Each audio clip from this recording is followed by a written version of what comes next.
What is happening, everybody? All right, so figured I would bring the format back around to the old school way of doing things. Here's the thing, it got me to thinking a little bit about some questions that had come up, and one of the questions that has popped up a couple of times is why did I not go with old school muscle as opposed to new school when it was time to replace the SRT?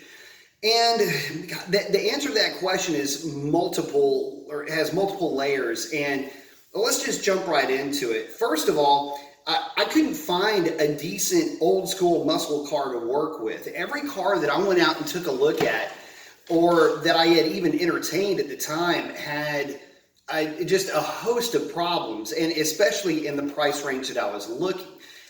Keeping in mind that the old school muscle kind of motif was going to have to come in, a bit less expensive than, this contraption sitting back behind me. But it wasn't because I just didn't want to spend the money. I literally felt like I was getting less of a car with an old school car in terms of performance, reliability, things of that nature. And so, I felt like those traits had value. And if I was going to spend the extra money, it was going to be on a newer car.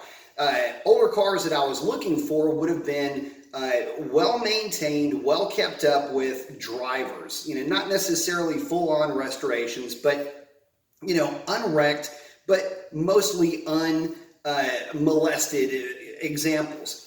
And in looking around, I really could not find anything that would catch my eye for any real length of time.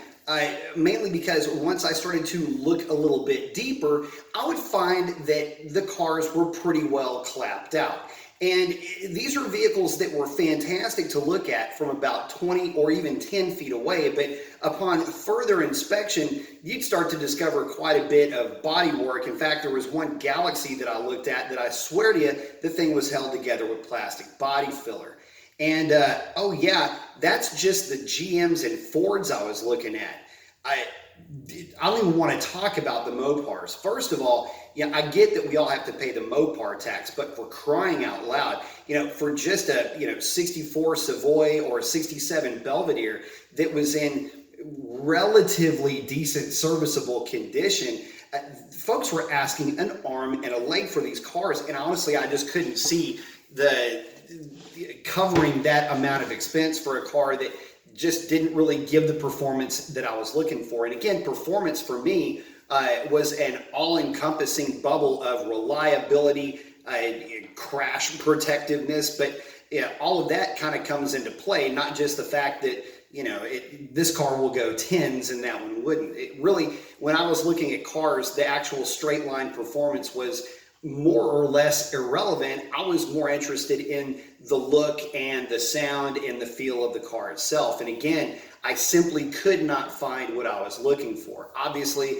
if you're a fan of the show or you've watched any of my older videos, the one that got away was a 69 Roadrunner. I went looking for one and I could not ever find one. So there was just the availability there as well. Simply could not find the car that I was looking for at the price point. But for you guys that are looking at the differences between the old school and the new school, and a lot of guys say, well, the old school Mopar is the only way to go. It's the only one that counts. And every once in a while, you'll get some factions like that in the GM and Ford camps, but it's very rare, at least by comparison to the Mopar family. So here's what I wanted to bring to y'all's attention also when it comes to the safety, performance, reliability, things like that. You got to keep in mind that we are in 2019 as far away from the original muscle car era as the original muscle car era was separated in time by the ending of World War I. Let that sink in for a little bit. That's how far technology has come. And so because of just the leaps and bounds with metallurgy, casting techniques, everything that comes with technology to make, something like this thing sitting right here run mid-tens in good DA on a drag pack, where other cars from back then would struggle to run low 12s. You kind of get the idea of where I'm going here. It's there, to me, it was worth the extra money to have a vehicle that, well, let's face it, I felt comfortable driving. And that brings up another point. The old school cars that I was looking at, the formulas formulas were high on the list because I'm kind of an also Pontiac guy.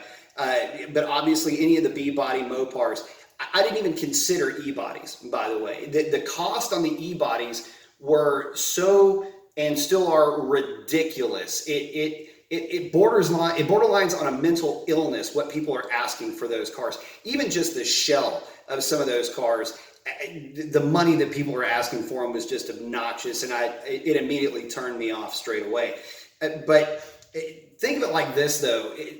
The peace of mind in knowing that if somebody bumps into this thing, I can get a new fender for it. The parts availability on a newer car are, well, it's a newer car, and that should kind of come with the territory. You get parts pretty easily. The older cars, if something goes haywire and heaven forbid there's a wreck, that parts availability now becomes a huge potential issue. And the last thing I want to do is be running around in a numbers matching big block Mopar and have some idiot run into me.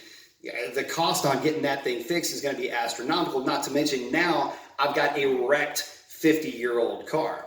Definitely not a place you want to be. So when you look at it all in its entirety, for me, it became a little bit too frustrating to find the exact old school car or truck that I was looking for. And realistically, for the money that I was looking to spend, basically the cost of a now 4-year-old Hellcat, to get that sweet old school muscle car that I really was kind of looking for, that selection was so few and far between that I basically gave up the look. Well, I say that.